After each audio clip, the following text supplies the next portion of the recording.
देख रहे हैं परवत जैन डिजिटल, आपके साथ मैं हूं मीनाक्षी सा।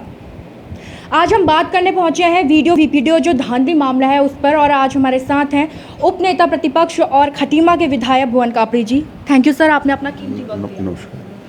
जिस तरीके से राज्यव्यापी एक मामला चल रहा है, मैं तो कहूँगी आंदोलन चल रहा है, वीडियो मामला, उसमें सबसे पहले विधानसभा में आवाज़ उठाने वाले शख्स थे भुवन कापड़ी जी, जो कि आज सर एक पूरा राज्यव्यापी मामला बन गया है। मुझे लगता है कि जिस तरीके से ये बड़ा मामला बनते जा रहा है, कहीं ऐसा ना हो कि देश का सबसे नंबर 1 घोटाला बन के आ जाए, और उसमें आपने विधानसभा में आवाज़ उठाई है। देखिए, ये सिर्फ BPTO का मामला नहीं है, ये UPSSC द्वारा कराए हुए सारे परीक्षाओं का मामला है। ये उत्तराखंड के सुदूर ग्रामीण क्षेत्रों से जो बहुत कम संसाधनों में अपनी मेहनत करते हैं, पढ़ाई करते हैं, अपने भविष्य की तलाश करते हैं, उनके भविष्य को भ्रष्टाचार के भेंट चढ़ाने का मामला है।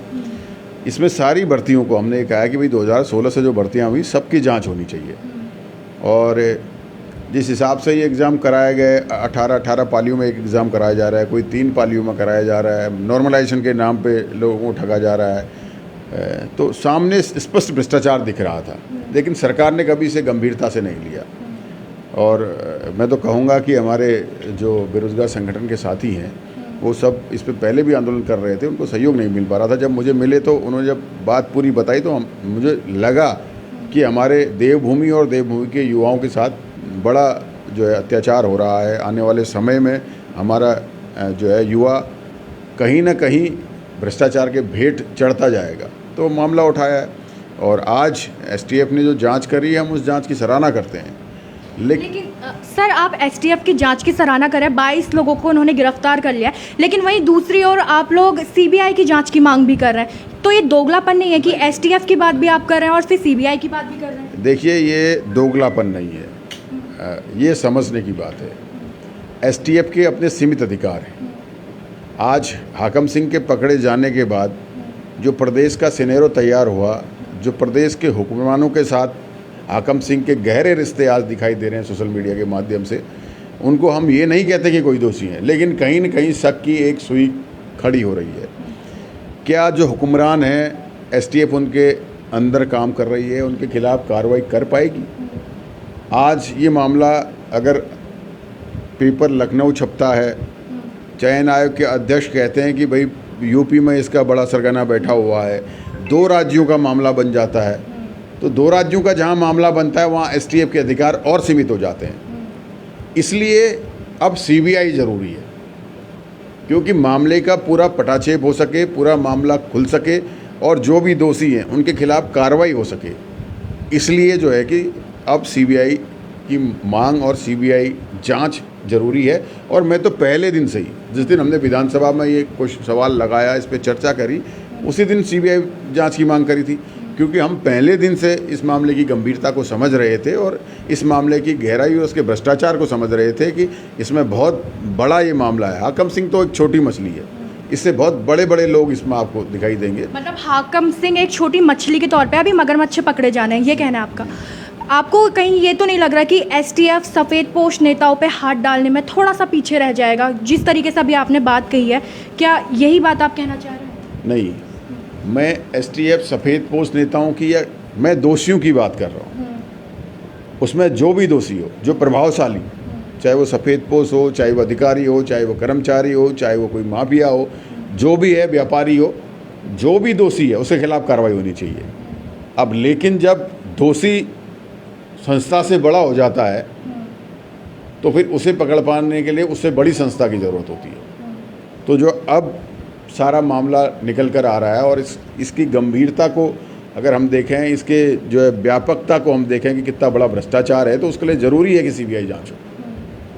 अच्छा सर, एक तरफ देखा जा रहा है सत्तारूढ़ पार्टी का नाम इस पे जोड़ा जा रहा है कि हाकम सिंह के आने के बाद सत्तारूढ़ पार्टी को लोग लगातार टारगेट करें कि उसमें से कोई हो सकता है, क्योंकि एक जिला पंचायत सदस्य इतने बड़े काम को अंजाम नहीं दे सकता। वहीं अब विपक्ष को भी घेरे में लिया जा रहा है, कहीं ना कहीं कांग्रेस का नाम भी सामने आते दिख रहा है कि हो सकता है कि कांग्रेस के भी कई सारे लोग इसमें मिले हुए हैं, मिली भगत है। सोशल मीडिया पे कुछ ऐसा चल रहा है? देखिए, सोशल मीडिया में क्या चल रहा है, और आज तो सब आज़ादी है, कोई भी जिसके विचार जो आ रहे हैं वो लिख रहा है। हाकम सिंह पे गंभीरता इसलिए है, जब पहली भर्ती में मंगलौर थाने पर उसके नाम पे मुकदमा दर्ज होता है, भर्ती घोटाले में संलिप्तता पाई जाती है, और उसके बाद भी भाजपा टिकट देती है, अपने साथ घुमा रही है। अगर आप बताइए कि राजनीतिक लोगों के साथ फ़ोटो खिंचाना एक अलग चीज़ है, फ़ोटो डालना एक अलग चीज़ है। बड़े बड़े अधिकारी जिन्होंने जांच करनी है, जिन्होंने दोषियों को सज़ा देनी है, वो उनके साथ फ़ोटो में दिखाई दे रहे हैं, और वो भी तब जब उन पे मुकदमा पहले से हो रखा है। तो आप इसकी गंभीरता को देखिए। अब बाद में बयान दे देते हैं कि जी हमें तो पता ही नहीं था। जिससे पूरा उत्तराखंड सुरक्षा की गुहार लगा रहा है, वो खुद अपराधियों के साथ घूम रहा है। तो आप समझिए कि किस तरफ ये जो है उत्तराखंड जा रहा है। तो इसीलिए मैं आपसे ये कहना चाहता हूँ कि एसटीएफ की जांच की तारीफ, अगर आपको लग रहा है कि हम दो बातें कर रहे हैं, हम दो बातें नहीं कर रहे हैं। किसी की कार्य की एक सीमा होती है, एक अधिकार होते हैं। अब जो ये मामला सामने आ रहा है, तो एसटीएफ के अधिकार क्षेत्र से बाहर जा रहा है। इसलिए जो है केंद्रीय जांच एजेंसी सीबीआई की हम मांग कर रहे हैं, और हम तो पहले दिन से इसकी गंभीरता को जानते थे, इसलिए पहले दिन से सीबीआई की जांच की मांग कर रहे थे, आज भी कर रहे हैं। सर, अगर एसटीएफ की बात करें, उन्हें एक और जिम्मेदारी मिल गई है। यूके पीसीएस का आपको भी मामला पता होगा, किस तरीके से एक सदस्य द्वारा महिला को ब्लैकमेल करने का ये सारा जो मामला सामने आया था, उसके मामले की जांच भी अब एसटीएफ को दे दी है। तो क्या एसटीएफ को अब दो काम एक साथ दे के मामले को दबाने की कोशिश की जा रही है? नहीं, देखिए, ये तो अब सरकार आगे आने वाले समय में पता चलेगा कि मामले को दबाने की कोशिश करी जा रही है या फिर सरकार की मंशा दोषियों को पकड़ने की है। क्योंकि एसटीएफ कोई ऐसा नहीं कि एसटीएफ में 4 आदमी 6 आदमी है। एसटीएफ अपने आप में एक बड़ी संस्था है। दो काम है तो उनमें काम करने के लिए उनके पास लोग हैं, उससे दोनों जांचों में कोई प्रभाव नहीं पड़ना। लेकिन जो ये मामला खुलकर आ रहा है, जितनी इसकी व्यापकता दिख रही है, तो ये एसटीएफ के मुझे लगता है कि जो अधिकार क्षेत्र से बाहर जाता हुआ कहीं दिखाई दे रहा है। इसलिए इसमें जिसको अधिकार क्षेत्र हो, केंद्रीय जांच एजेंसी सीबीआई वो जांच करे। अगर सरकार की मंशा दोषियों को जेल भेजने की है तो सीबीआई की जांच करानी चाहिए। क्या कांग्रेस जो बेरोजगार लोग हैं, जो इससे पीड़ित लोग हैं, क्योंकि 2 दल अब उत्तराखंड में बढ़ चुके हैं। एक जो छात्रों का दल है, उनका कहना है हमने मेहनत की थी, अगर ये पेपर रद्द हो जाता है तो उससे हमें बड़ा नुकसान होगा। दूसरा दल वो है जो कह रहा है कि सबके सब मिले भगत हैं, न जाने कितने लोग इसकी चपेट में आए हैं, कितने लोगों को क्वेश्चंस के आंसर बटे हैं, क्या कुछ हुआ है, तो इसलिए पेपर रद्द होना चाहिए। 2 गुट बन चुके हैं, तो उसमें कांग्रेस किसके साथ है? देखिए, कांग्रेस पहले दिन से स्पष्ट है, मेहनती छात्रों के साथ है। हमारी लड़ाई यही है कि एक छात्र पढ़ रहा है, मेहनत कर रहा है, दिन रात लगा हुआ है, और एक भ्रष्टाचारी आकर उसकी उस मेहनत को भ्रष्टाचार के भेंट चढ़ा दे रहा है पैसे देकर। सीबीआई जांच होगी तो दूध का दूध पानी का पानी होगा। जो दोषी है वो जेल जाएगा, जो योग्य है उसे स्थान मिलेगा। सीबीआई जांच में गंभीरता को देखते हुए सबके साथ न्याय होगा। अब हम जो छात्र मेहनती है, वो मैं आपके माध्यम से कहना चाह रहा हूँ, हम मेहनती छात्रों की लड़ाई ही मेहनती छात्रों के लिए शुरुआत हुई है कि जो मेहनत करते हैं वो भ्रष्टाचार के भेंट चढ़ जाते हैं। हम लड़ाई मेहनती छात्रों के लड़ रहे हैं, मेहनती छात्रों के साथ हैं। बहुत अच्छी बात यहाँ पर कापड़ी साहब ने की है कि मेहनती छात्रों की ये लड़ाई है।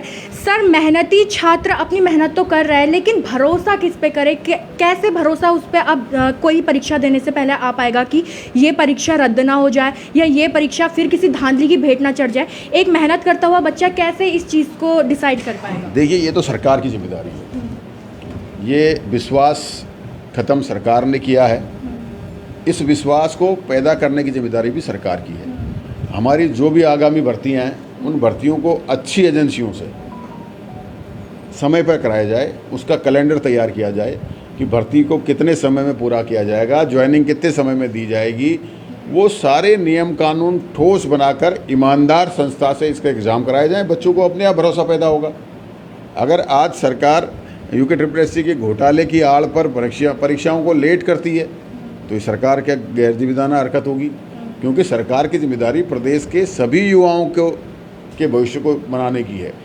तो इसलिए ज़रूरी है कि सरकार मजबूत, ईमानदार जो एजेंसी से जो है समय पर एग्ज़ाम कराए और कैलेंडर तय करे कि इस दिन एग्ज़ाम होगा, इतने दिन बाद रिजल्ट आएगा, फिर इंटरव्यू होगा, फिर या ज्वाइनिंग होगी। तो सब समय निर्धारित होना चाहिए।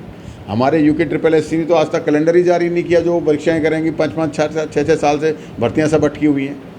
तो इसलिए ज़रूरी है सरकार की गंभीरता। अगर मैं कहूँगा तो कला वर्ग में जो LT की भर्ती हुई है उसमें जियो 2020 का लगा दिया, भर्ती 2022 में कर रखी है, तो आप कैसे कर सकते हैं 2022? तो ये सब चीज़ों को जिन लोगों को जिम्मेदारी दी गई है उनको गंभीरता से लेना चाहिए, और जो कराने वाले हैं वो गंभीर तब होंगे जब सरकार गंभीर होगी। अगर सरकारी जो है कि गंभीर नहीं होगी तो ये सब चीज़ों में कभी गंभीरता नहीं आएगी। सर एक लास्ट सवाल मैं आपसे कर लेती हूँ, क्योंकि छात्रों से रिलेटेड ही है। एक और सरकार दावे कर रही है नौकरियों के, दूसरी ओर इस तरीके के घोटाले हो जा रहे हैं, पेपर रद्द हो जा रहे हैं। नौकरियों का सपना तो इस तरीके का हो गया जैसे मुंगेरी लाल के हसीन ख्वाब, तो उसी तरीके के ये ख्वाब बन के रह गए हमारे राज्य में। पहले तो वैकेंसीज़ नहीं आती, वैकेंसीज़ आती है तो घोटालों की भेंट चढ़ जाता है, फिर अगर कोई निकल भी जाए तो उसमें भी फिर कोई ना कोई घोटाला हो जाता है। ऐसे उत्तराखंड का जो बेरोजगार युवा है आखिर वो जाए तो जाए कहाँ, किससे अपने दर्द को बयां करे? क्योंकि इतने प्रदर्शन हो चुके हैं, इतने धरने हो चुके हैं, हर सरकार से गुहार लगा दिया। जब आपकी सरकार थी उनसे भी गुहार लगाई है, जब अब भाजपा की सरकार आई उससे भी गुहार लगाई, लेकिन अब सवाल यह है कि जाए कहाँ, किसके पास जाए, किससे बोले कि हाँ भाई हमारी मदद कर दीजिए? देखिए, जब हमारी सरकार थी उस सरकार ने युवाओं के भविष्य को सुरक्षित करने के लिए बहुत सारे निर्णय लिए। 2013 में जो है कि उत्तराखंड ने पूरे, मुझे लगता है देश में ये कहा होगा कि संविधान में 5 साल जिसने किया उन्हें परमानेंट करने का काम किया। उस टाइम तत्कालीन मुख्यमंत्री विजय बहुगुणा जी थे, कांग्रेस की सरकार थी। जो लोग 5 साल संविदा में थे उनको परमानेंट किया, युवाओं के भविष्य को सुरक्षित किया। हमारी सरकार में कैबिनेट में फैसला लाया गया कि उपनल में जिसकी नौकरी लगेगी उसको हटाया नहीं जाएगा, अगर वो पोस्ट भरती है तो उसका समायोजन कहीं और किया जाएगा। उन बच्चों को के भविष्य को सुरक्षित किया। हमारी सरकार ने 30,000 से ज़्यादा सरकारी नौकरियाँ उस समय देने का काम किया, 1.5 लाख से ज़्यादा प्राइवेट नौकरी देने का काम किया। अब जिम्मेदारी भारतीय जनता पार्टी की है। भ्रष्टाचार को बचाना, संरक्षण देना, जीरो टॉलरेंस कहना और दिखना सामने आपके है। आज हम तो कह रहे हैं ना सारी भर्तियों की जांच हो। हमारी तो जो है अगर 2016 में हमारी सरकार में अगर भर्ती हुई तो हमारे जो मेंबर थे उन्होंने इस्तीफा दिया, जो अध्यक्ष थे इस्तीफा दिया एक भर्ती में, और जो है कि उसकी जाँच के लिए कमेटी बनाई। आज तक वो जाँच सार्वजनिक क्यों नहीं की गई? सरकार बीजेपी आगे करनी चाहिए। तो मेरा ये मानना है कि कांग्रेस हमेशा युवाओं के साथ, उनके भविष्य के साथ कैसे सुरक्षित हो, कैसे रोजगार मिले, इसको सोचती है। आज बीजेपी केंद्र सरकार में 2 करोड़ से ज़्यादा पद खाली हैं, उनमें नियुक्तियां क्यों नहीं निकाल रही है? राज्य सरकार की जो नियुक्तियां हैं उसको जो है कि भ्रष्टाचार के भेंट चढ़ा रही है। हमारे उत्तराखंड का जो भौगोलिक स्थिति है उसमें जो है पुलिस की जो भर्ती थी पहले, उनकी जो है जिलेवार जो है होती थी, आज प्रदेश में क्यों कर दी? आज जो सीमांत पहाड़ के प्रदेश हैं या जो अलग अलग जिले हैं उनको उनका अधिकार कहाँ मिल पाएगा? उनके अधिकारों को अपने पास समेट कर फिर भ्रष्टाचार के भेंट चढ़ाना, यही तो मंशा है सरकार की। अगर सरकार युवाओं के प्रति ईमानदार है तो CBI जांच कराए, और जो भर्तियां हो रही हैं उनको समय पर और एजेंसियों से कराए, और जो दोषी हैं उनके इस्तीफे को अगर सरकार माने कि उनको सज़ा मिल गई या उनको हटा दिया, उनको सज़ा मिल गई, जब तक उनकी आय से अधिक जो संपत्ति है उसकी जाँच न हो और उनको जेल के पीछे न भेजा जाए, अगर वो सब दोषी हैं, अगर किसी को जिम्मेदारी मिली है कि भैया आप ये एग्ज़ाम कराएंगे, पारदर्शिता से कराएंगे, और एग्ज़ाम में गड़बड़ी होती है, वो कहें कि मुझे गड़बड़ी हो गई मैंने इस्तीफा दे दिया, तो पहले वो दोषी है। पेपर लीक कैसे हुआ? पेपर की गोपनीयता रखने की जिम्मेदारी अध्यक्ष, सचिव और आपके विभाग की है। तो इसलिए सबके खिलाफ कार्रवाई होनी चाहिए। सिर्फ इस्तीफा अगर उनकी सज़ा है तो अगली बार भी इस्तीफा दे के लोग निकल जाएंगे। उत्तराखंड के युवाओं के साथ फिर छलावा होगा। उन सबको जेल के सलाखों के पीछे भेजना सरकार की प्राथमिकता होना चाहिए। सरकार की प्राथमिकता क्या होनी चाहिए ये भुवन कापड़ी जी ने बताया है। और यूके SSSC वीडियो VPDO मामला जिस तरीके से आग की तरह पूरे प्रदेश में ही नहीं बल्कि देश भर में अब फैलता जा रहा है, तो हर किसी परीक्षा में अब संदेह की जो सुई है वो टिकती हुई नज़र आ रही है। क्योंकि कहीं ना कहीं जो ये भविष्य के साथ खिलवाड़ किया जा रहा है छात्रों के, उसमें बहुत सारे मेहनती छात्र जो कि पिस रहे हैं, चाहे उन्होंने वो छात्र जो नहीं एग्ज़ाम निकाल पाए, वो जो इन धांधलीबाजों की वजह से पीछे रह गए, या वो जो अब एग्ज़ाम निकालने के बाद दुविधा में पड़ गए, तो दोनों तरफ से जो मेहनती छात्र हैं वो कहीं ना कहीं पिसते हुए नजर आ रहे हैं। ऐसे में कांग्रेस का कहना है कि वो सीबीआई जांच की मांग करते हैं। जहां एसटीएफ ने 22 लोगों को गिरफ्तार किया है, वहीं सीबीआई की मांग भी की जा रही है, ताकि जो बड़े वो लोग हैं जिन्हें मगरमच्छ या फिर जिन्हें ड्रैगन कहा जा रहा है, वो लोग चपेट में आ सके। तो फिलहाल अभी मेरे साथ इतना ही। आप बने रहिएगा अपने प्रवचन डिजिटल के साथ।